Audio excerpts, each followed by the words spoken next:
to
Excuse me, mic was muted.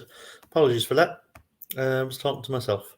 Good evening and welcome to the Late Late Show with me, Irish Tommy. Thanks for joining, all two of you that we got in here. So sound off in the comment section. Also tonight, I am going to give you guys an opportunity to jump on if you want to. Obviously, you don't have to. If you're happy to be in the chat, that's absolutely fine. But there it is. There's the link if anybody wants to come on and have their say about anything West Ham related. So tonight it's basically just going to be looking ahead to the Chelsea game. Obviously, big London derby tomorrow, and Jim is in straight away. Evening, Jim. How are you? Good to see you. I was hoping to have Gatesy with me this evening, but I sent him on the link, but it hasn't delivered. I think he's offline for some reason, or his phone is at least.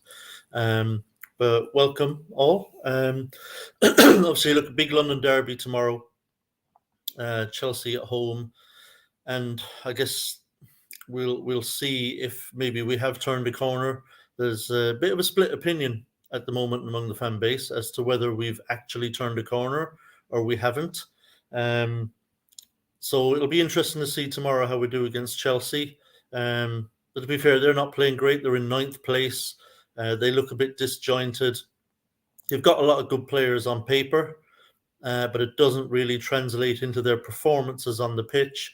Graham Potter obviously under a bit of pressure, albeit supposedly the board are behind him at the moment, and his job isn't under any immediate threat, but they're certainly not living up to their potential, much like us this season. They've got similar problem to us, in fact. They don't concede many goals, but they struggle to create chances and to score. So pretty much the same thing as us. And Drainhole Hammers, evening. How are you, mate? Good to see you. Thanks for joining. So Chelsea are certainly a team that can be got at. I think we can have a right go at these tomorrow. I think we can be very competitive against them. And I think that we can have some optimism about this game. I think particularly off the back of the Newcastle game. In the Newcastle game, I thought the performance was pretty good all round. It was definitely an improved performance. We still have some issues, particularly up top, but I thought there were really encouraging signs against Newcastle that I hadn't seen for a while. Much better performance, albeit we had a horrible, horrible start. I think we probably all thought, those first 5 minutes, we thought, oh, Christ, this could be a cricket score. Like, this could be really bad. The very first minute, they had the ball in the back of the net. Thankfully, got chalked off for the ball running out of play. And then before they'd even finished showing the replays of the disallowed goal, Callum Wilson was through on one-on-one with Fabianski and slotted home to put the 1-0 up for real. And you're thinking, oh man, this could be really, really bad. But in fairness to the boys, after a rocky start, they did settle down and settle into the game. And really, I think for the last probably 35 minutes of that game, I think we were the better team. Maybe not by a huge margin, but I thought we were the better team overall in that first half. Really encouraging stuff. Then obviously equalised in the second half, and a very important goal, I think, as well, not just because it earned us a point, but because it got Lucas Paqueta off the mark. And I think that'll be huge for him. I think that'll really help his confidence going forward, for him to finally get his first goal for the club. It wasn't an easy finish. Took a good touch, but he had a defender and the keeper in front of him, and it's one of those that could easily have been blocked, but he didn't panic shoot. He placed his shot past Nick Pope, and it was a neat finish, albeit from close range. But that really got us back on level terms, and I thought overall we were really, really worthy of the point. One of the disappointments really from the Newcastle game, and this is quite typical of Moyes, is that he didn't really allow the team any real opportunity to try and go on and win it. He brought on more defensive-minded players, brought on the likes of Fornals and Souček to kind of secure the point. And he's done that before, and there's been times when that's really cost us, and it could have cost us against Newcastle as well. I mean, Callum Wilson missed a free header from 6 yards. I mean, he really should have scored with that header, and thankfully he headed it straight at Fabianski. And then, of course, after that, a really top-class through ball from Anthony Gordon put Callum Wilson away, but it was only an absolutely worldy of a tackle from Noya Figuered that kind of saved us on that one, because in that position, you'd kind of fancy Callum Wilson to put it away, maybe low drive across the keeper into the far corner and inside the far post, and so it could have cost us, and I wish David Moyes would stop doing that. And I'm not saying, I would have wanted him to throw the kitchen sink at Newcastle at that point or go gung-ho or anything like that. But, stay positive. If you make substitutions, fine. Bring in fresh legs, fine. But let's not, let's not sit back on it and put defensive players on. Let's still try and see if we can go and get a winner and keep attacking players on the pitch. We were doing okay. We were doing fine. We weren't coming under pressure. They weren't creating chances. They weren't looking like they were going to be able to really push hard for a winner. That we were coping with them. I thought we were doing really well defensively, really well in midfield. We were able to get a foothold in there. And I thought that the possibility was there that we could nick a winner. But I think once some substitutions came, that was the end of that. There was never really any chance from that point on that we were going to be able to go and score. Bringing Danny Ings on at that point made no difference, because we were never going to be able to get forward and create an opportunity for him to bag us a winner. He was really just coming on to do what everyone else was doing at that point, just work hard and close down and, just do the hard running. So that was a shame from my point of view. I would prefer Moyes stay a little bit more positive. Who knows what can happen, right? So that was disappointing. But overall, I think the formation worked. The personnel on the pitch largely worked. Obviously, there were still some disappointments. I thought Benrahma had one of his poorest games of the season. And it's not that he never got into good positions or never got good possession. He was just incredibly wasteful, really wasteful. His final shot, if it came, was really poor, and his passing was poor. And he's got to really work on that, because it's kind of always been that way with him a bit. He gets into really promising positions, but he doesn't hurt the opposition as much as he should. Equally, I thought Jared Bowen again regressed a little bit in that game. Just was not really carrying any kind of attacking threat. Antonio worked very hard, always does, did some good things, got on a lot of ball, won some good ball, won some free kicks and stuff like that. But again, he just doesn't carry any goal threat whatsoever. And I think if we're truly going to turn a corner and start moving up the table, get some wins, David Moyes is going to have to figure out a way for us to create more goal scoring opportunities, because I do think we've got the players now, with everybody fit more or less now, that we can score more goals. But Moyes is going to have to figure out how we do that. And I'm going to talk about that later when it comes to the game tomorrow, about formation and starting 11. I'll be really interested to hear what you guys have to say about that too. But he's going to have to figure that out because, as well as we played last week, overall, that was still our issue, our main issue. We created very little going forward, almost nothing from open play.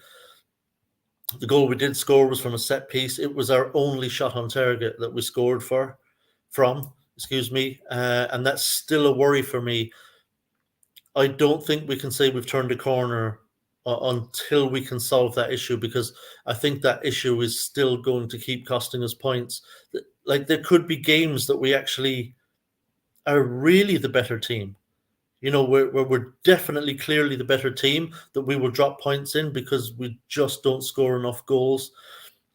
Defensively, I think we're the fifth best in the league. But scoring wise, we're like way down there. I think we're maybe 18th, something like that, 18th or 19th in goals scored. It's really, really low return. It's not good enough. And the other problem, of course, that we've also had all season is our slow starts. I don't know what's causing them. It's hard to put your finger on any particular reason why that would be the case so often. And it happened again at Newcastle last week. I mean, we were just all over the place at the start of the game. And, on another day, we could easily have been 2-0 down before the dust even settled on the game. Like 10, 15 minutes in, we could have been 2-0 down and already in a hole. And we've got to address that too. Excuse me. That's a real worry for me, and I don't think we can afford to do that tomorrow, because Chelsea have got very, very good players, and they could punish us in a way that Newcastle didn't potentially. So tomorrow, I think we've got to not necessarily come out the blocks like greyhounds, but we certainly have to be at it from the start and competing on a level footing with Chelsea right from the first whistle. We can't afford slow starts. I saw a stat the other day, actually, which is a really, really poor stat from this season, is that only Southampton have been trailing in games for more minutes this season than West Ham. We're the second worst in the league for the amount of time we've spent trailing. And a lot of that is down to just the slow starts as well. It's hindering us. So I think those are the two major issues I would like Moyes to look at and to address. Come out of the blocks faster. Just be at it from the first whistle. And then how can we score more goals? If we can address those things, I think we'll be absolutely fine as regards relegation. It doesn't necessarily mean we'll go on a crazy good run, but I think we'll certainly start winning a lot more games than we have been.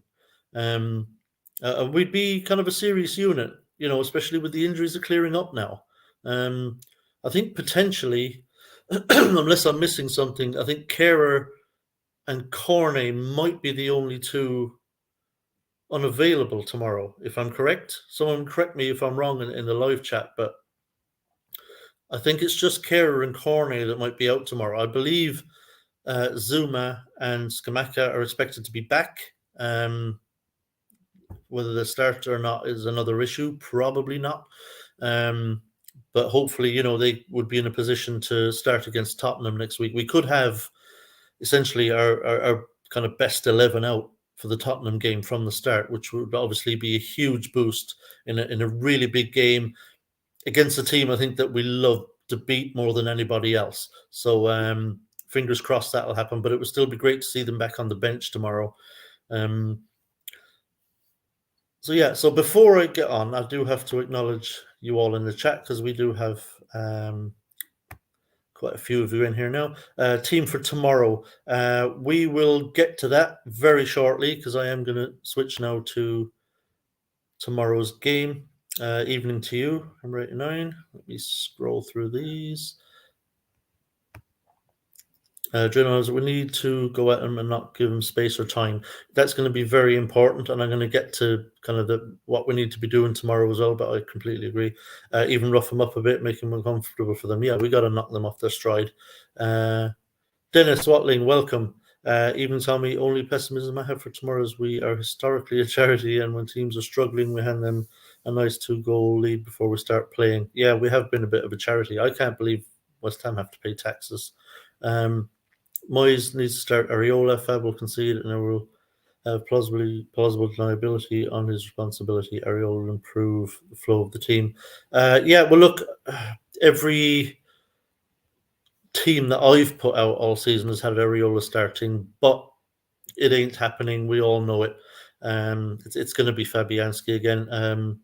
Morning, Tommy. Going to be 37 here in New South Wales today, but really looking forward to the game tonight at 11 p.m. your time. The game is. Wow. 37 degrees. Now, of course, you're in Australia, and so your seasons are backwards. So it's still summer where you are. But even at that, I mean, 37 degrees is. How long did it take you to get acclimatized to that kind of temperature? That's crazy. I would die. I'm Irish. I'm just not built for that. Team no more is defensive. It emboldens them to attack. Yeah, and I think Graham Potter will tell him to get at us quickly because we start slowly. Moyes is taking injection to make him more positive. He will have one before the game. Yeah, he seems to be immune to them if he's been taking them. For me, I would start Antonio on the left, Bowen on the right, and Ings in the middle of a front three. We need to keep Benny on the bench and bring him on the last half hour. Yeah, it's going to be interesting actually tomorrow to see what Moyes does because Benny was poor and he's not exactly in the Ben Rama fan club already, Moyes, is he? So yeah, we've obviously got some things to take care of tomorrow as regards the Chelsea game. Moyes has got some decisions to make. First thing will be the formation, obviously. Before you can start putting people on the pitch, you got to decide what your formation is.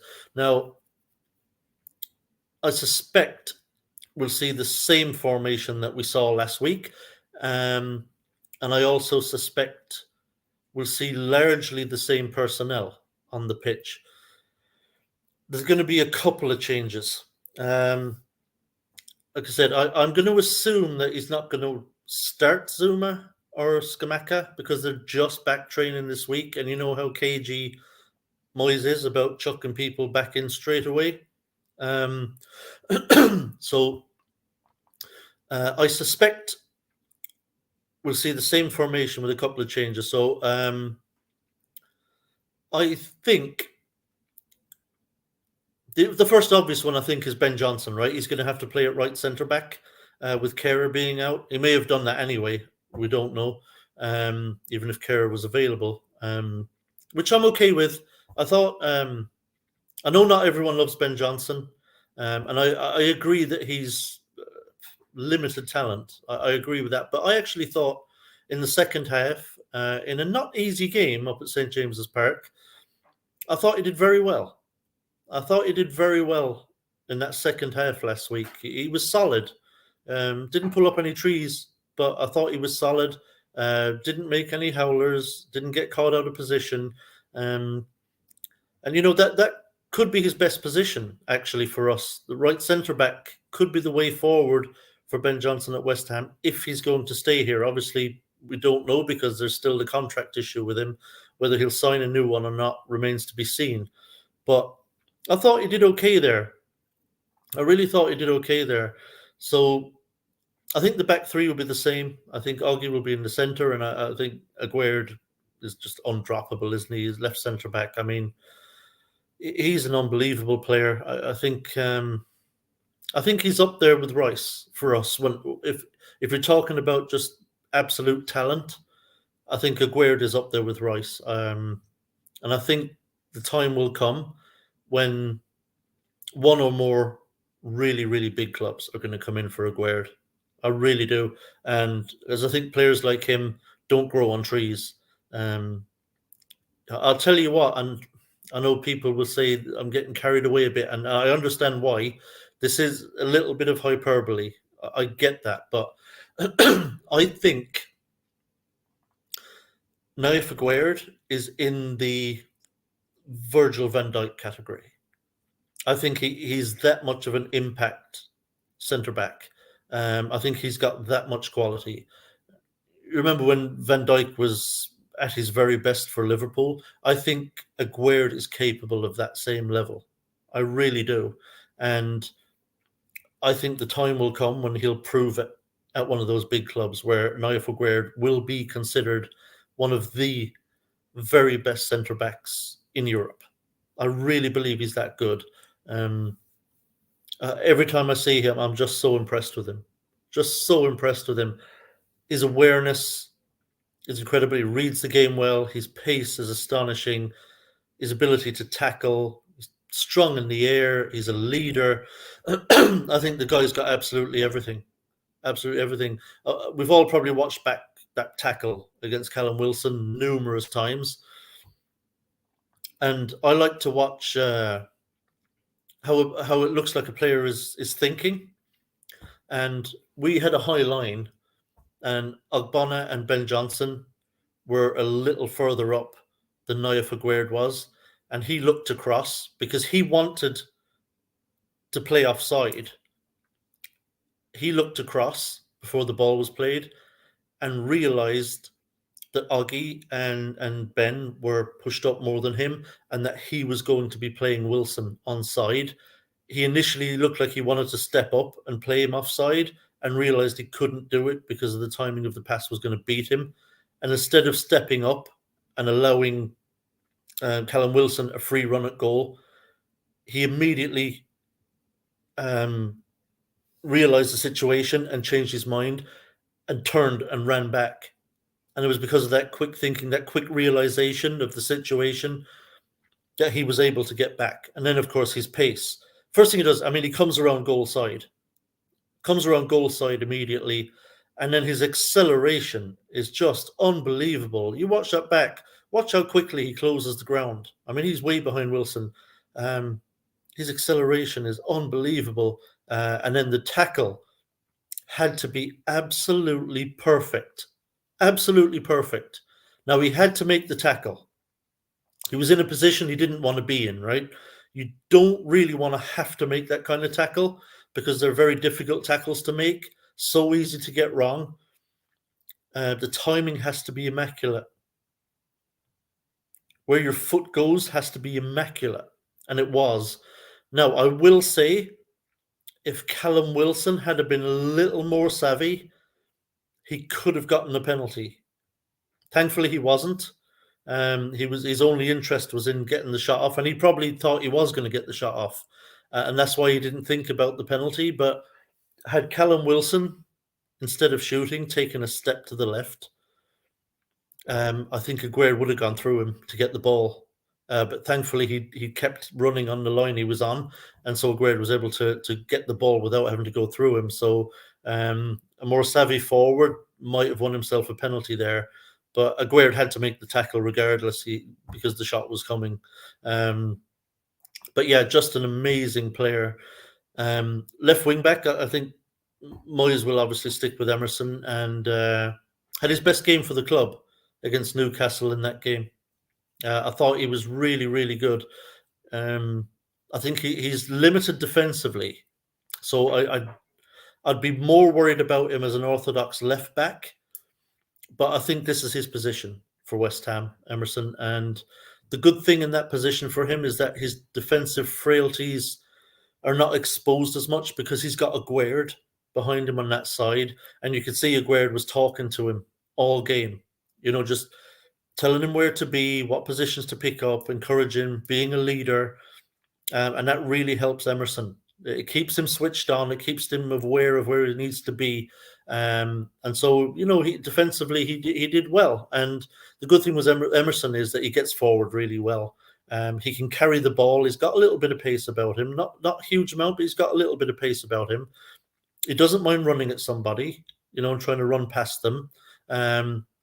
He put a couple of really good balls in into the box. He's a decent crosser of a ball. He's got a good pass on him. But a thing I like about him as well is if he gets the ball in and around midfield or just inside an opponent's half, he won't just hug the touchline and try to run down the line and stick to the line. Sometimes he'll cut inside and come infield a little bit, and that can cause problems for opponents as well. Because now their central players, particularly centre backs, have to think a little bit now and think, okay, am I going to have to go and engage this guy? And it pulls them out of position, and then he can slip a pass somewhere else. So I like that he can carry the ball infield, and he's comfortable doing that. So yeah, Emerson was really good at his best game for the club. Hopefully, and look, he's going to be motivated tomorrow, like big time motivated, playing against Chelsea. He's going to really want to put in a performance against them. He's going to really want to beat them. So let's hope he has a really good game again tomorrow. On the other side, Sofal, I thought did really well in that game as well. He's not a natural wing back, and it's not his best position. So I do think if Moyes is going to persist with wing backs, we've got to address that right hand side. We need a really proper wing back / right back over there who can comfortably play both positions. Your wing backs have got to be effective going forward because they're effectively giving you your width, and they're a really important part of your attack. Part of their job is to help you to hurt your opponents defensively. And so I think going forward, if we're going to play this formation in the summer, two of the priority positions, I think, are really young, youthful, hungry, ambitious, talented wingbacks. And that'll help us a hell of a lot. Fair enough, look, Sofal can do well there, and Emerson can play well there, but I think we need proper quality in those positions. That would make a massive difference to us. But Sofal, yeah, his form is really coming back. That man's an absolute dog. Like he is so tough. He really gets stuck in. Like I don't imagine opponents like coming up against him in the physical part of the battle. He's a warrior, and he gets stuck into everything. He does make life really uncomfortable for any opponent he comes up against. I thought he did a really good job against Saint-Maximin. Really didn't give him anything. Saint-Maximin was really just not very effective in the game.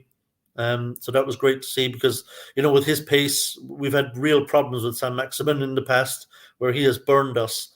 But Sofal didn't allow that to happen. So, fair play to him. Really good performance. Excuse me, can I have some of my tea?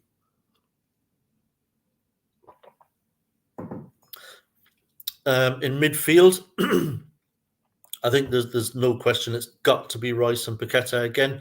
Again, Paqueta, best game for the club.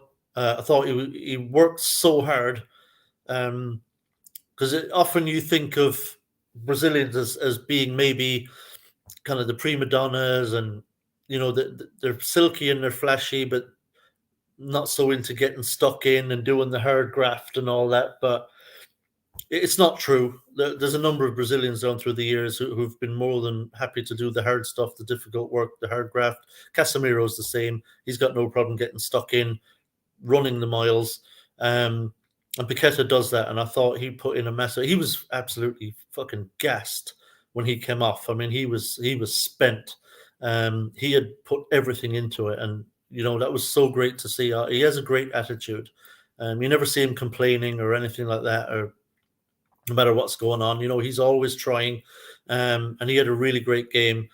I think there's still more to come from him, but I think finally David Moyes has realised, this is his position. He's got to play alongside Rice, whether it's in a 2 or a 3-man midfield. He's got to be in there in that deeper lying role, and he's starting to come into his own now, Paqueta. And like I say, getting that first goal, I bet he can't wait for tomorrow, to play against Chelsea, and he'll be looking forward to that. And I think we're going to get another really good game out of Paqueta. I really do tomorrow. Then, of course, Declan Rice, there's nothing we can say about and hasn't already been said. That performance out against Newcastle, I thought was unbelievable. I'm very, very slow to give a 10 out of 10 performance to a player, even if they've had a great game. But I'll tell you what, that performance from Declan last week was 10 out of 10. there was just nothing missing from it. There wasn't. I mean, it was unbelievable. And I've seen the last few days just so many tweets from Newcastle fans who were at the game just raving about Declan Rice and just saying, look, he was unbelievable. He was the best player on the pitch. There's a lot of them now saying, break the bank, open checkbook for whatever it costs to get him to Newcastle. That's what they're saying now, a lot of the fans. They want him at Newcastle. They saw firsthand just how brilliant a player he is. He was just astonishing. And you know what? It's a credit, actually, really, to him and Paqueta, how much control they were able to exert in the middle of the field. Because Newcastle had a three in there. You know, they had Joe Linton and Joe Willock and Sean Longstaff in the middle. And you would not have known that they had 3 against 2 in the middle of the field because Paqueta and particularly Rice were that good. Now, of course, they had help. I'm not saying they did it all on their own, but they had to do the most of the work in there in that midfield, and they did a brilliant job. And it just goes to show the talent of them, you know, that they were able to outclass Newcastle's 3-man midfield as a pairing. And, you know, so that partnership looks like that could be really, really something important for us for the rest of this season. Then ahead of that, unfortunately, is where it all kind of fell down. And it wasn't a work rate issue. It wasn't an application issue. Like I said, Benny, he tries. You know, there's nothing wrong with his attitude. He really tries. He does the running, tries to make things happen. But for whatever reason, on Saturday, it just didn't happen for him. He was very wasteful. It was very frustrating. Bowen, the same. No attitude problem whatsoever. Does the hard graft. Does Bowen get like kicked on his feet and ankles more than any other player in the Premier League? It's like every game, Bowen just gets kicked and kicked and kicked. He goes down every game and he like hobbles every game, like one of his feet or his ankles. And for a while, I mean, it looked like he might have been injured. I mean, it was quite painful, and he kept running and running and running. Eventually, thankfully, he was able to run it off. So he should be okay. Probably just some bruising, maybe a small bit of swelling or something, but nothing more. But that guy gets kicked more than any other player in the league. I'm absolutely convinced of it. It's like every game, like he's down on the ground, like holding his foot or his ankle because someone's given him a boot there or a bad tackle or something. It's astonishing. I kind of feel bad for him. He has to, like, Bowen plays through a lot of pain, like over the course of a season, but fair play to him. He keeps getting back up and he keeps running at people and he keeps getting stuck in, and it doesn't put him off whatsoever. But yeah, that wasn't a great game for him, unfortunately. He needs to pick it up again because he looked like he was coming back into form and he was starting to get back to his old self a little bit. Scored a couple of goals and you thought, all right, here we go. You know, hopefully he'll kick on now. But I think he regressed a little bit in that Newcastle game. It wasn't one of his finest, so he needs to pick it up if he starts tomorrow. You have to assume he will. He tends to start pretty much every game, but he needs to pick it up again tomorrow because we're going to need him. As for Antonio. Same again, you know, huge work rate. You know, he puts everything into it. You can't fault him for that. And he does some good things, in fairness. You know, he does get stuck in. He gets on a lot of ball. Doesn't always use it well. He frustrates me a lot, particularly. I sometimes actually like mark him down in games because he gives the ball away so much. You know, he'll run down a blind alley trying to drive towards goal, and he just gets shut down. He gets closed down, inevitably loses the ball, and I'm like, oh, come on, use it. Other times his passing is just so poor. You know, he can't make passes he should make easily. Other times then his touch is heavy and stuff like that. So he frustrates me a lot. Like, I want to like him a lot because his attitude is great and he's a really likable guy. And, you know, he has done a lot for the club. But I just feel this season that he's going to hit the wall a bit, if I'm honest. I don't think he's as effective as he used to be. Not that he's completely ineffective. He still does some good stuff, but he's just not as effective as he used to be. And unfortunately, he just doesn't score goals anymore, really, at all. I know he got a kind of a tap-in header against Brentford in the cup, but um, Premier League, he just doesn't score goals anymore, and that's our problem, and we've got to figure that out. So, yeah, that's the Newcastle game, but thoroughly deserving of a point, and overall a very promising performance. That was much better. One of our better performances this season. Excuse me.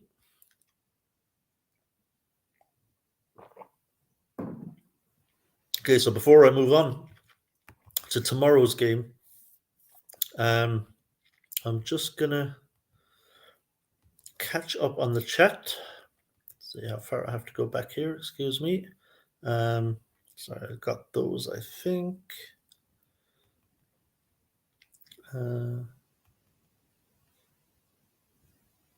Okay. Okay, I think we're here. Vinay, welcome. Team, no Moyes is defensive. It emboldens them to attack. Yeah, Moyes is taking. Oh, sorry, I did read these. I apologize. Jeff Bowman right and Ings in the middle. Yeah, you said that. We're going to come to tomorrow. So we're going to do two things for tomorrow. I just spoke about what I think Moyes will probably do. Then we'll talk about what I would do, and I want you to let me know in the chat how you would set up formation-wise for this Chelsea game, how you would approach it tactically and stuff like that. I'm always interested to hear what the chat think about that. Next year we'll get more for Guerrero and Rice. I think it's new Beckenbauer. I disagree that we'll get more for him than Rice. Centre backs. No, don't get me wrong. We'll get very, very good money for Aguerd, but I don't think it'll be north of 100 million. But we hope. Maybe I'll be wrong. Who knows? Even Scott, thanks for joining us, mate. Feeling pretty good about tomorrow. I am too. You know, I feel optimistic. It was a good performance last week, and you know, why would you be afraid of Chelsea? I'm going to come to that too, by the way. Midnight Express, Jim Cornette, false dawn, possibly. I think some people on Twitter have been getting a bit carried away after the Newcastle game. I can understand up to a point why they are. I'm just not there yet. I think it's a little premature to say we've turned a corner. The reason being, yes, we've had some good results, but I think you have to take them all in context. We beat Derby County, fair enough. The League One team, you know, and I thought they were much poorer than I expected. I thought that was going to be like a much trickier game than it turned out to be, because I thought, you know, FA Cup, magic of the cup and all that is always in your head. And, you know, these like lower league teams are always so up for it. And they tend to kind of play out of their skins a little bit when they play a kind of Premier League team. And I was surprised that they weren't a bit better than they were, actually. They didn't really threaten. Now, we played well. And we did what we really, on paper, what Premier League teams should do to League One teams, you know, is get past them relatively comfortably. And I was very relieved that we did, because the FA Cup I love and always will, and it's important to me. And I really want us to have a go at it. We got the usual draw, though. I mean, it's a fucking joke now at this point. It's absolute joke that we keep drawing Man United away. It's bizarre. The other game then, Brentford away. I tell you, that really surprised me as well, because I thought they were going to go really strong. I thought Thomas Frank was going to go really strong with his team, and I thought he was going to send them out like that we really want to win this game and have a go at the cup, because they're one of the teams that are capable of going on a real run in the FA Cup and potentially, you know, a deep run, and who knows, maybe winning it. You know, I mean, the results they get in the Premier League suggest it's a possibility for them. So I was really surprised that Thomas Frank made 7 changes and that they didn't really seem that up for it. And I'll never understand it, because, you know, they're going so well in the league, Brentford. They're certainly in no danger whatsoever of going down. they're very unlikely to qualify for Europe. So the pressure is kind of off them in that sense in the league. They can kind of relax in the league and just keep going as they're going. Why Thomas Frank didn't really go for the domestic cups, I just don't understand. I really don't. There was no reason for them not to take the domestic cup seriously, because that is a route into Europe if you can win one of them. So I just, it's one of the questions I would have for him this season if I was a Brentford fan. It's like, why are you not taking the domestic cup seriously? We're not going to qualify for Europe through the league, and we're not going to get relegated. Why would you not have a go? You know, it's weird to me. So I think there's that asterisk over that game that we beat Brentford in the cup.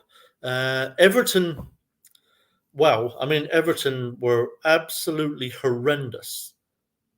The worst team we've played all season, hands down. I mean, Wolves were really poor when we played them at home, really poor.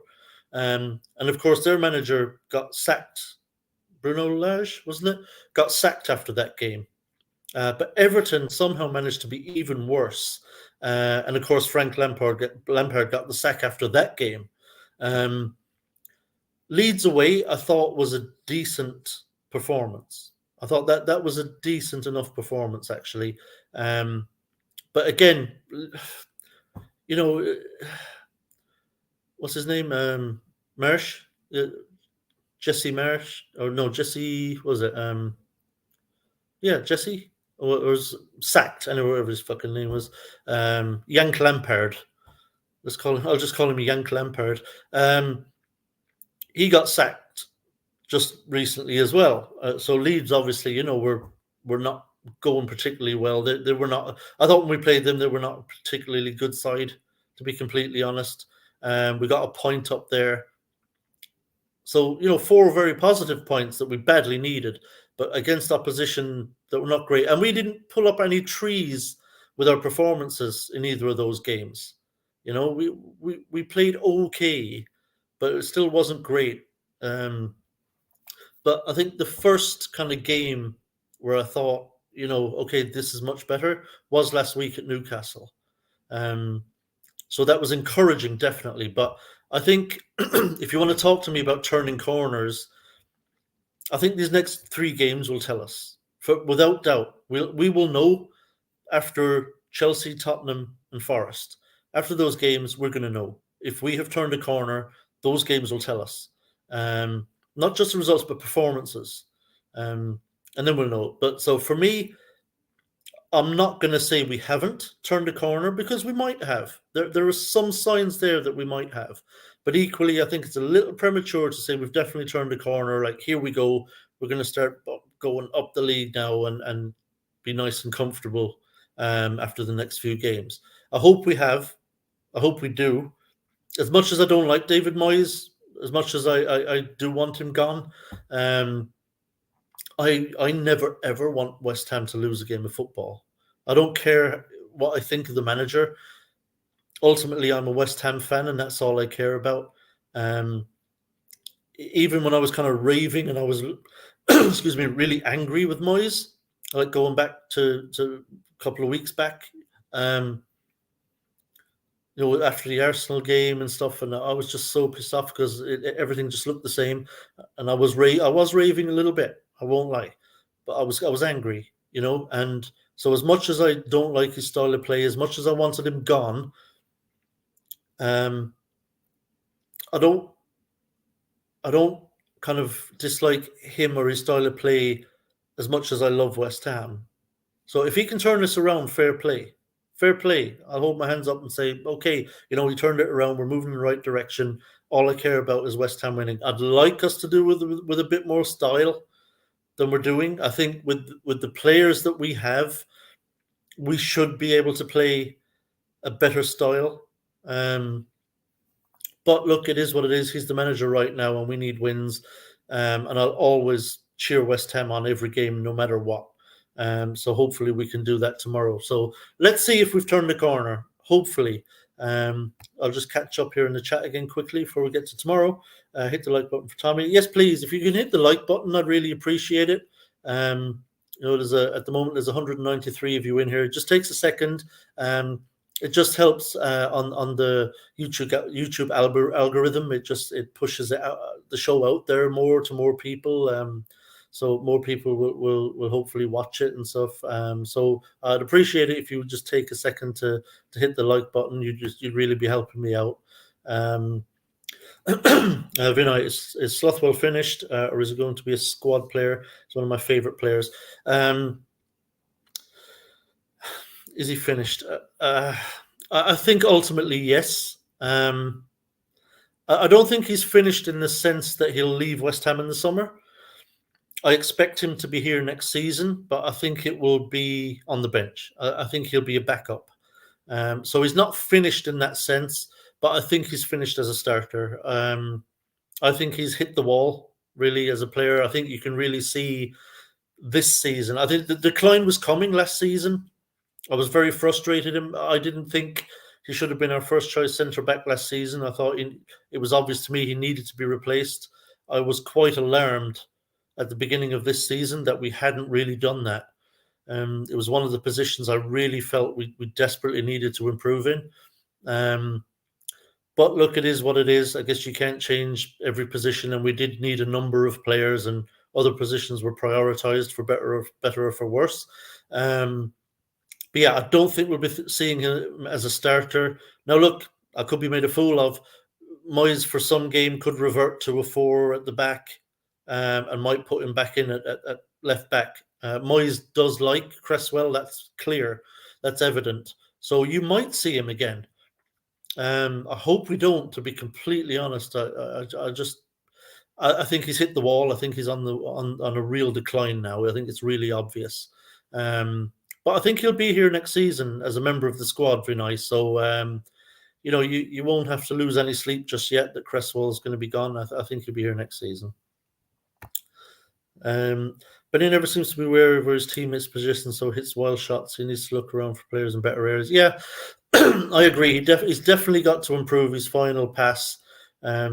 He's really wasteful. He's always been that way, though. Even when he first came in and started playing, he can be playing really well and doing a lot of good stuff. Getting into great positions. He goes past defenders and then his pullback is wrong, or he takes on a shot and it's like a weak-ass shot, or he tries one of them. He's always trying that silly, soft-ass curler inside the far post, and it never works. He just gets no pace or power behind them. He hit the goal at Brentford, where he put his laces through it.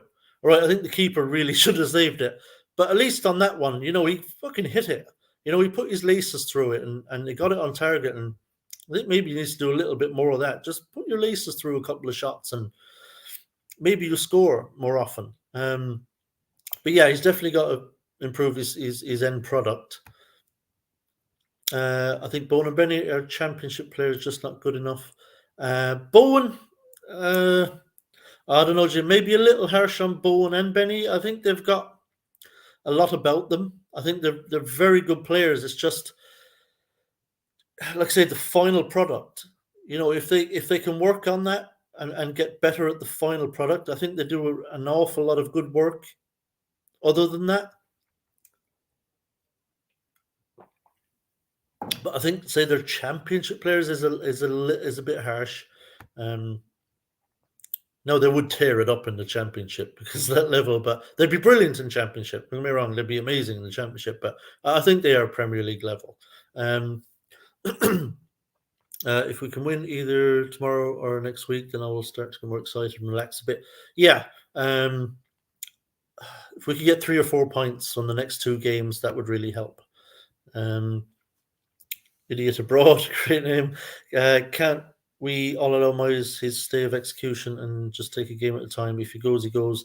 If he does well, West Ham do well. Let's all get off his back and just support. Well, to be fair, I think it's been difficult to do that. It's easier to do it now because there's been a little pickup, but I think it's been difficult to do that this season. I mean, it's been really, really bad. And it's not just been this season. This is going back to the entire kind of 2022 calendar year. It was just really poor. and it was difficult to. I think the fans have generally been really good at the games. I don't think they've been too bad at the games. There've been times when they've been boos, but I'll tell you what, they've been fucking deserved. Those boos have been deserved. We've been absolutely atrocious at times, and I think fans, they pay a lot of money to go and follow West Ham. I think they're entitled to let their feelings be known, because let's be honest, with the players we've got, to be having the season we're having, to be just outside the relegation zone, and to have lost the amount of games that we've played, to have played to the level that we've played, has been a disgrace, an absolute disgrace. We should be nowhere near it. Nowhere near it. And look, if we pick it up and we start winning some games and we improve, good, because it means we're probably going to survive. But we shouldn't be checking to see how Bournemouth are doing in a game. Come on. With our players, checking the scores to see how Bournemouth are doing? It's a fucking joke. As a non-British fan, it's really hard to not think the FA Cup and the Prem doesn't have a fly in the ointment. Statistically, to draw Man United over and over is like winning the lottery. Yeah, it is. I mean, the odds, I don't know. It's ridiculous. I think, I don't want to throw the stat out because I'll probably make a balls of it, but it's something ridiculous like if you take FA Cup and League Cup, I think we've drawn them. Is it like 7 times or something like that in the last 8 or 9 years or something away or something? It's something absolutely bizarre. You would feel like in a draw that statistically it would be so unlikely that it just would not happen. But I don't know. I'm not a statistician. Excuse me. I'm not a statistician, but yeah, I don't know what the odds are of that happening. And I think we've often drawn them quite early too, right? It's not all been like late on in late rounds where there are not that many teams in the draw. I think we've often drawn them kind of early doors when there've been plenty of teams we could have drawn. Yeah, it's like that. It's like Arsenal getting drawn against one of the worst teams at home every all the time. It's just bizarre. Idiot Rod, I agree. What will it be? But there's nothing better than a West Ham win. I would try Ings and Skamaka up front if both fit, but do you think we'll start with the usual Antonio on his own? I'm going to come to that in a minute. Thank you for saying that, Tommy. Some fans have been purely toxic. Moyes isn't amazing, but fans dumping on our team is not cool. Yeah, I think the atmosphere though tomorrow is going to be great. I think it's going to be great. With you, Tommy, I'm not a Moyes fan, but will support him all the time. He's in charge. But it's more, yeah, it's just supporting the club, really. Look, I'm not a David Moyes fan. I'm a West Ham fan. I always want us to win. Even if I'm not into the manager or the style of play, I never want to see us lose. It fucking ruins my week. Surreal Frame. Even Tommy, how's that mad bastard cat of yours? We should play him on the wing tomorrow. Yeah, he's, believe it or not, he got his zoomies out of the way a bit earlier. Thank God. He's fast asleep beside me. So makes a change. I get to do this in peace. What would you prefer, 3 at the back or 2 up front? Both. And I'm going to get to that. We're good. I would give us both, and then we'll get to that in a minute. We have Downs and Lanzini. Could they change things up? Yes. Downs, yes. Obviously, Downs will be played centrally, not as Moyes deployed him earlier in the season as a fucking holding number 10. It's the first time I've ever seen that role. And Lanzini, yeah, I'm a little surprised we haven't seen a bit more of Lanzini. I didn't expect him to feature massively, but I thought Moyes might have played him a little bit more. I think Moyes does like him. But look, we don't see him in training every day either, I guess.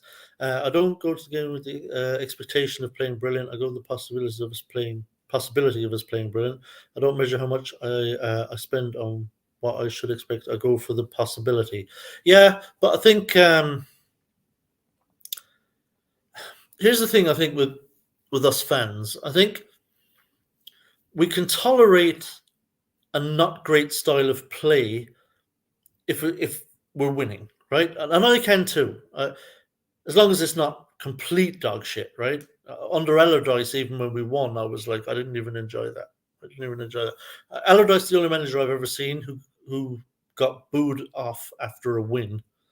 We beat Hull 2-1 and he got booed off because the football was just rancid. But in general, a manager will get away with a not great style of play if it's getting results, right? So you can win ugly as long as you're winning. Generally, the fans will put up with it if it's getting the results, and ultimately that's what's happened with Moyes up to this season. We've put up with it. Oh, it was never great to watch, but my God, it was effective, and we were winning games, and so that was fine. Fans leave happy, right? We've won the game. But I think you can only get away with a really poor style of play if you're winning. If you've got a shit style of play that's not really easy on the eye and you're losing games, you're going to lose the fans really, really quickly. And that's how it's been this season, really, for Moyes. He's lost a lot of the fans because you can't get away with that style of play if you're not winning games. It costs more than I earn sometimes to follow a team, but it's in my blood. But lately, it can be very negative. Yeah, well, I think that's it. I think it's passion. Whenever you're passionate about something, it's easy when things are passionate and you're winning. All that passion is coming out in a positive way. But when you're playing dog shit and you're losing games, and you're losing every week, and it's really, really bad, that passion goes the other way. And that's just the nature of fandom, I'm afraid. Sorry, let me just scroll back on here. It's easy to draw Man United in the Cups when they only put 2 teams in the hat. Since Kamaka has joined and started, Tony has been able to recover. Now it's beginning to feel as if he has the energy again. It definitely helps him. He hadn't played that much really recently until the injuries. He was getting a bit fed up with his lack of game time. Remember, but he looks fresh, obviously for obvious reasons. Evening, Snazzy Azzy, good to see you. Akimbo, Ings and Scout up top would be amazing as a combo. Won't ever happen, but that would be a deadly combo. That could be really fucking good. If we play with League against Newcastle, we can beat any team. I wouldn't stretch to that. I didn't think it was that brilliant a performance that we could beat anybody, but certainly we'd win a lot more games than we have been. At the end of the day, 3 points, no matter how you get them. Yes, the most important thing is the points. Obviously, to all fans and managers and players, it's just win the game. Ultimately. Is the main thing. Get the points. Look, I mean, that what I really enjoyed, and it was 2 seasons ago when we finished in sixth place. We had a great season, and you know what? One of the things I absolutely loved about that season, because we didn't play like silky football. It wasn't the Man City kind of pop it about, and we were, But you know what I loved about that season? That we fucking bullied teams. We bullied teams into submission. They fucking hated playing us. Hated it. And I actually loved that.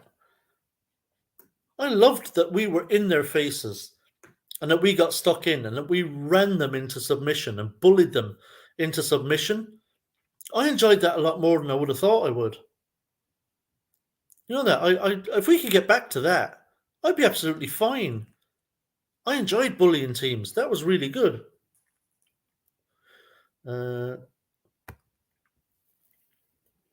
Jim Ferguson, Wing's job is to create opportunities for the forwards and score the odd goal. Downs and Benny, just what? Downs? I think you mean Bowen and Benny. Just want the glory for themselves and not create. At times they can be. They can make the wrong decision in shooting. Okay, tomorrow. Let's talk about the team tomorrow. As I said earlier, I suspect he'll probably start the same formation. I don't think Skamaka or Zuma will start. I might be wrong. I could be really surprised and they could both start. But I'm going to assume they won't, that they'll both be on the bench and that they'll be maybe brought on, depending on how things are going, whether Zuma will come off the bench. He probably will, because Moyes will want to give him some minutes to get his match fitness improved. So he probably will come on, either for Oggy or Johnson, depending on how they're playing. That would be my guess. Equally, Skamaka, I think, will come off the bench. I doubt Moyes will feel... Now, if Moyes feels he can get 70 minutes out of him, he might chuck him on. I don't know, because we do need goals. So it'll be interesting to see if he... What do you guys think? Because they have trained. They have trained this week, I believe, both of them, Zuma and Skamaka. Do you guys think he'll risk starting one or both of them? Let me know in the comment section. So here's what I think for tomorrow. I think Chelsea are there to be got at. I think there's a real possibility we could get a win from this game. Not that I'm confident we will, but I think there's a real chance that we could. Chelsea, on paper, if you look at their starting 11, you probably blanch a bit and say, there's a lot of good players on that pitch. But they don't play like it. They are not equal to the sum of their parts, if you know what I mean. They look disjointed. They look really disjointed.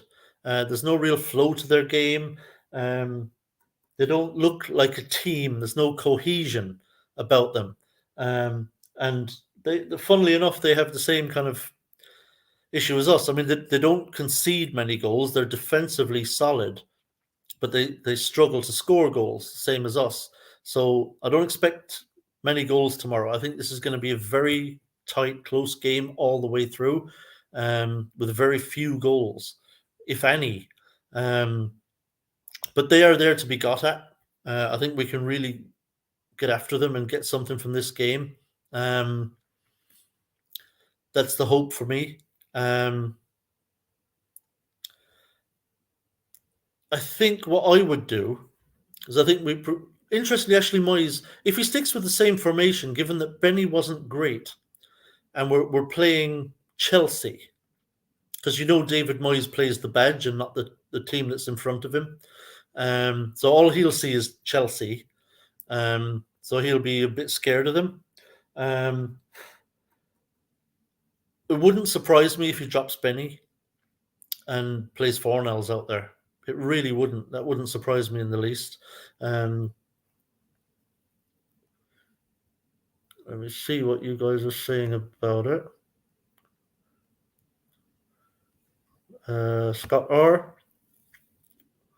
I think it'll be the same lineup as the second half with Ings, Zuma, Suchik, and Fornells coming on. You don't think he'll bring Skamaka on? Interesting. I think he will. I think he'll bring Skamaka on. We start scared of teams. That's the issue. Well, we start slowly. We start really slowly, and we can't do that tomorrow. We can't. With the players Chelsea have got, they could go 1-2-0 up in the opening 20 minutes if we're not at it. We can't have that. Not sure. Agree, Tommy. They're creating decent chances, just haven't been scoring. Once they start clicking, they'll beat teams. Yes, once they start clicking, they will score lots of goals. And I know what you mean. They're creating. Depends what you mean a chance, right? I think they're creating openings. They're getting themselves into some good positions in attack, but a lot of the ones I've seen, like particularly against Fulham, were kind of half chances.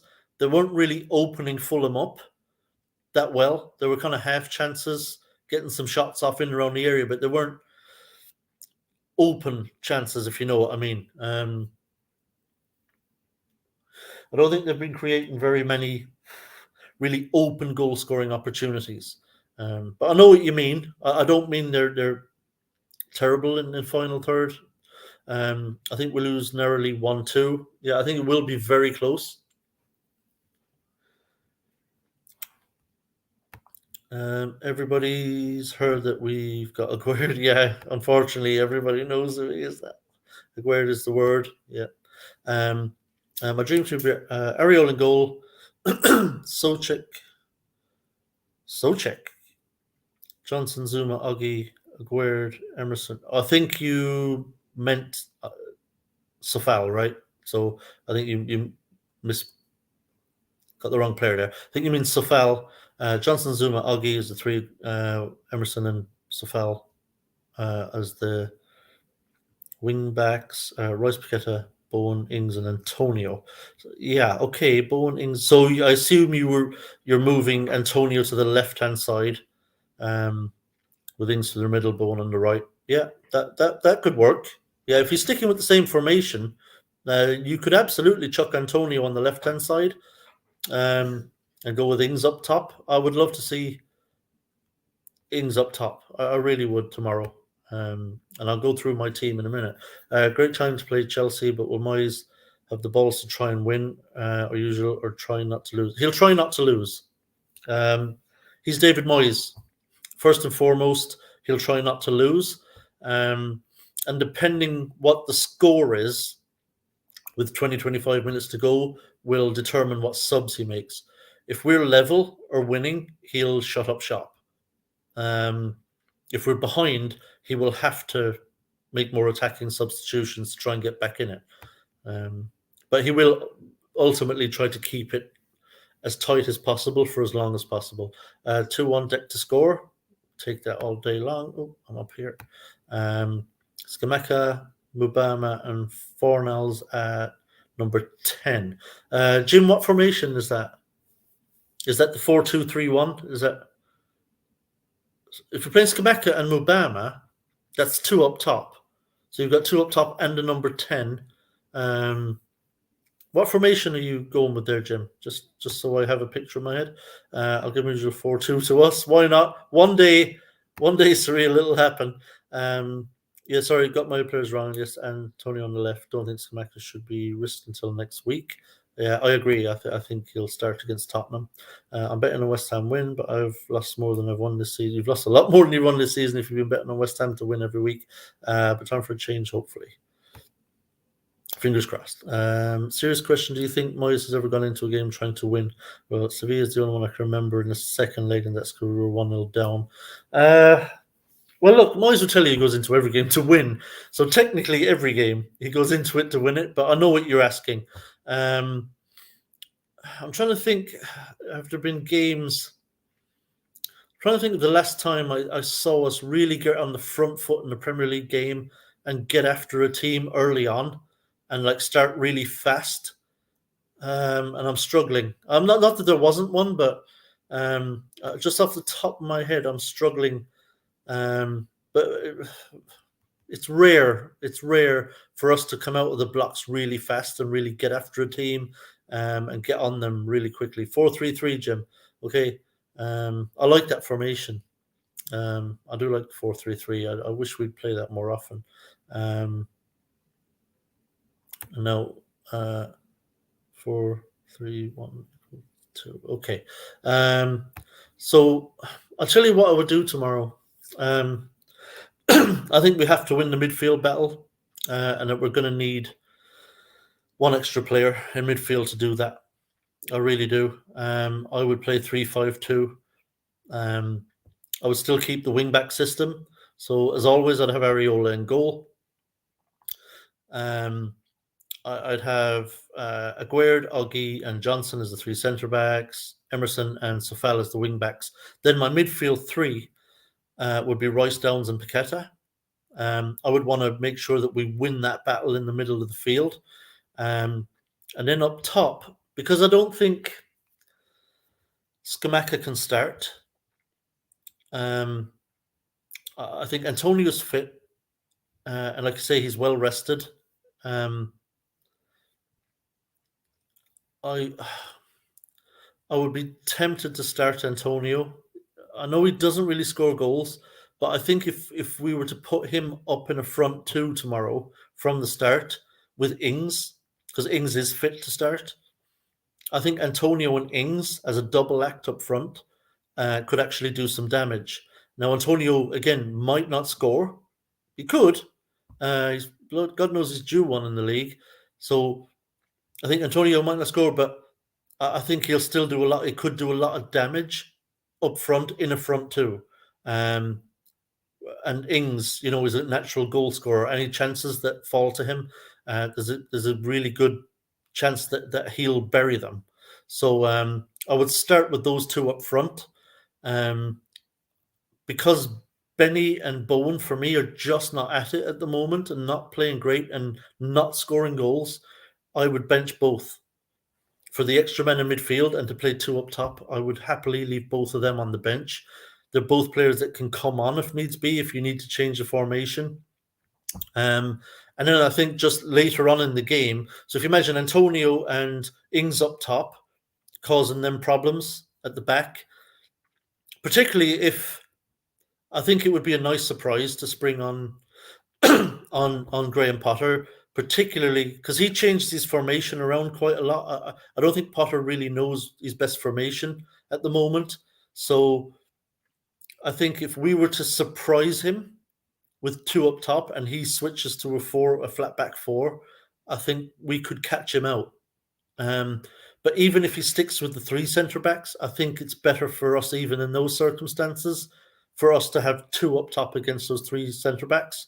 I think that could work for us. And then you imagine, 70 minutes in or whatever it is, we can take off Antonio and Ings, who've run themselves into the ground, and then spring Scamacca and Bowen, and put Scamacca and Bowen up top. So now those two or three centre backs of Chelsea, they've had to deal with Antonio and Ings for 70 minutes. Now, for the last 70 minutes, they've got the fresh legs of Scamacca and Bowen coming on, playing up as a front two. Now they've got to deal with that. I think between the four of those players over the 90 plus minutes, I think there could be a real opportunity for us to do some damage. So that's what I would go with tomorrow. I really like Flynn Downs in midfield as well. I think he does great work. I'd love to see him come in alongside Paqueta and Rice. If Paqueta and Rice play like they did last week, and we get Downs in there, who always seems to play well, and really get in their faces in midfield and win that midfield battle, I think this is a game we can win. I'm quite optimistic for tomorrow, I have to say. Now, look, I could be on here this time next week saying, Jesus Christ, what was that? It could have all gone Pete Tong. But that's what I would do. I just want to see two up top because, look, we've got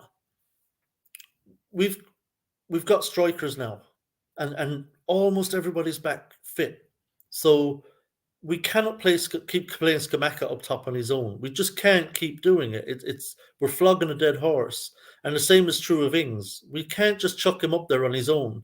Particularly if Chelsea are going to play three centre backs, it's a waste of time. And I think we've got to put two up top and stay with two up top, because in the long run, I mean, it's going to be, if we're playing two up top, it's going to be Scamacca and Ings as a pairing.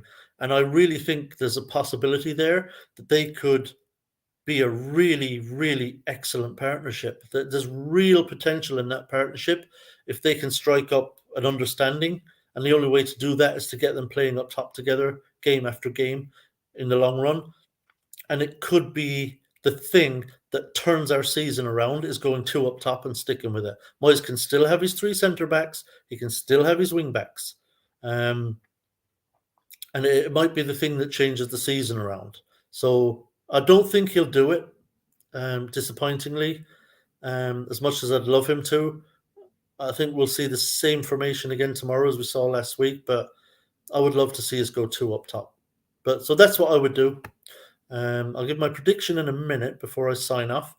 Corner if he's fit, Ings and Bowen front three. With everybody fit, I would have Scamacca on the pitch. I'll be honest. I'll be honest. Look, Cornet, if we ever see him, if he gets back like fully fit and raring to go, he's got a lot of talent. A lot of talent.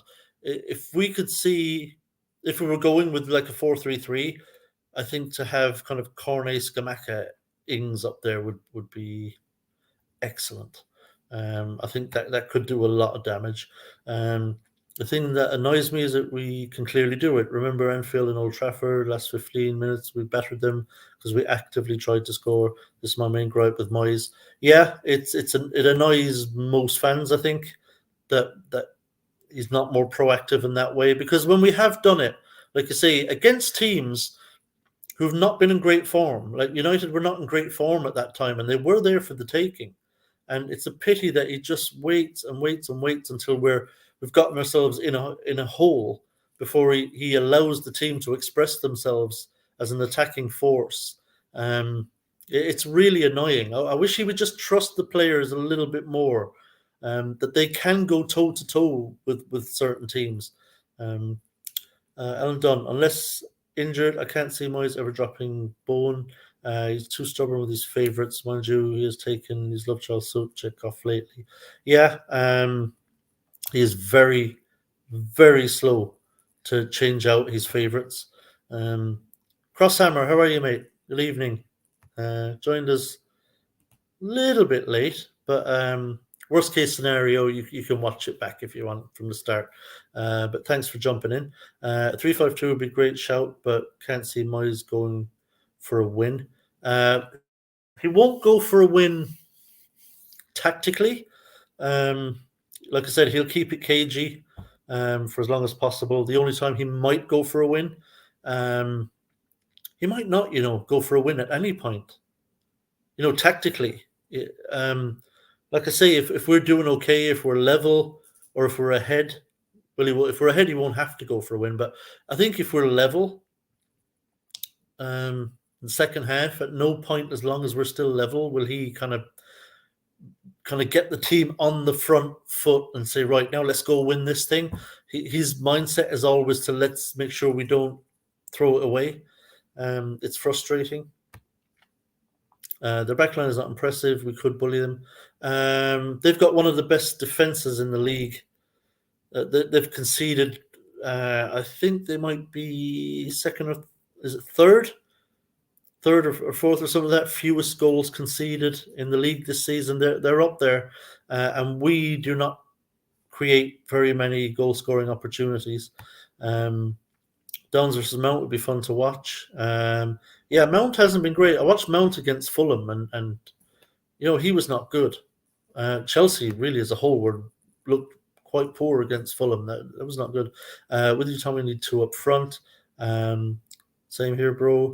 That is why I like Skamaka Mubama. He will run his socks off and give Skamaka room. Yeah, Mubama obviously is very hungry. Really wants to make an impression, and show Moyes what he's got. 2-1 West Ham. You won't see Mubama, by the way, on the bench again for the rest of the season, as long as Ings and Skamaka, Antonio are all fit. You won't see it. Do you know what I just don't want to see is two fucking goalkeepers on the bench. That fucking drives me mad. We've got youngsters there who can be put on the bench for a game, and to waste the space on a second goalkeeper is a joke. Same Alan Skamaka and Ings' dream. And Scott with a thumbs up. Okay, so before I sign off, my prediction for tomorrow. I don't think we're going to lose. I'll be honest. I think Chelsea are there for the taking. Not that we're necessarily the team to take them out. So I don't think we're going to win this one. I won't be surprised if we turn them over. Because, like I say, that game against Fulham, they were not great whatsoever. But, we haven't been brilliant either. Even at Newcastle, we weren't brilliant. We have our flaws too. Slow starts, Moyes being cagey, not really going for it. Inability to create chances and get shots on target. But I do think we will score. I think we'll score one goal tomorrow, but I do think Chelsea will too. So my prediction is another 1-1, same result as last week, which would be obviously a good point. But again, points are of limited use to us. They don't really help us that much.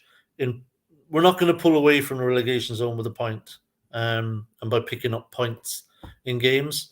But still, look, it's better than a loss, and it would help, I think, to keep confidence levels fairly high if we were to play well. I think that's the big thing tomorrow. Number one, don't lose. But number two, to see a performance, if we come off saying, it's a good point, but geez, we played so well and we could have won it, then that would be another positive thing to take into the Tottenham game. What we don't need is a below par performance and a loss, because that'll feel like we're kind of back to square one, and that we haven't turned the corner. And then it would put absolutely huge pressure on the game at Tottenham, undue pressure that we just don't need. So we just want to see a positive performance and result. Ideally, we play really well and win. That would be perfect. That would be amazing. And it would really take the pressure off the Tottenham game next week. The players' confidence would be high. They could go into that game feeling really good, ready to go have a go at Tottenham. But if we play poorly and lose, it just puts huge pressure on the Tottenham game, and it maybe hits confidence a bit again. And so, but I don't think that'll happen. My gut feeling is that we'll play well. We'll at least play well. That we'll be competitive. That we will make a real game of it. And I think both defenses will probably be largely on top. So I think we'll see. This could be a 0-0. I won't be surprised at all if our game with Chelsea tomorrow is a 0-0. So we'll see. I think 1-1 could be a 0-0. Let's hope they surprise us with our best performance of the season and a good win. Kimbo's positive. I like that.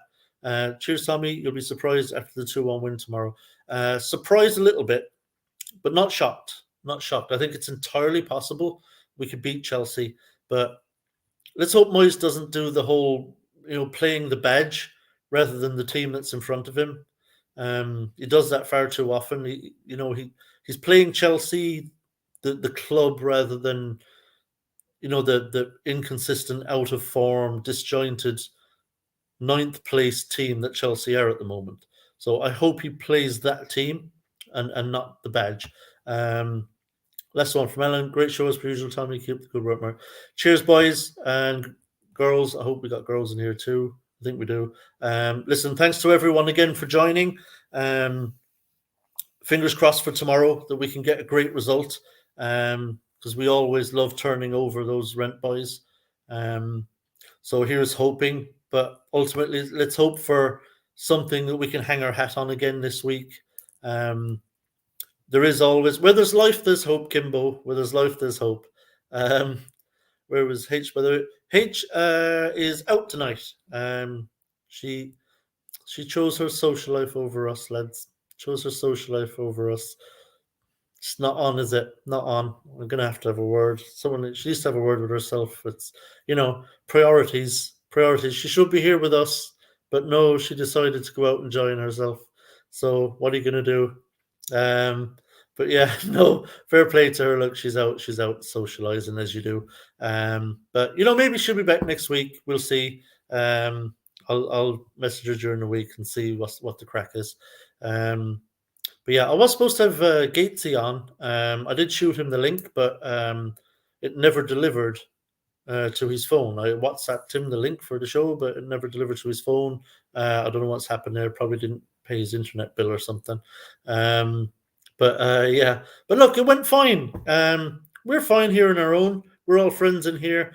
And I like actually being chat heavy. Like, I like bringing you guys into it and hearing your opinions and interacting with you. So I'm happy to do it on my own and hear what you guys have to say. And I like these shows too, where we just get to chat amongst ourselves and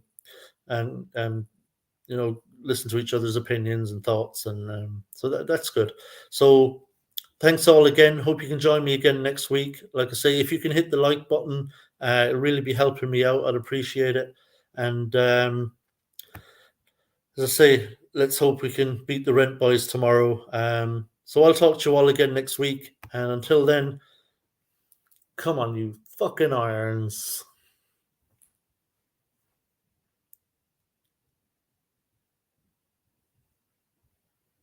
Yes, and fucking broadcast. The joys of technology. It keeps asking me to end abroad. It won't let me end now. You're stuck with me. Who's staying up with me? It won't end the broadcast. Do you know what it's saying to me, boys? You all still in here? I don't know if anyone's still hearing me, but this is weird, right? So you hit end broadcast, and then it brings up another screen. End the broadcast ? Like to make sure you, in case you hit it accidentally, so you have to hit end broadcast twice. It says having trouble connecting. Please check your internet connection. It's been fine all night, and it won't let me end the broadcast. If I didn't have an internet connection, I wouldn't be live. Talk to you later, boys.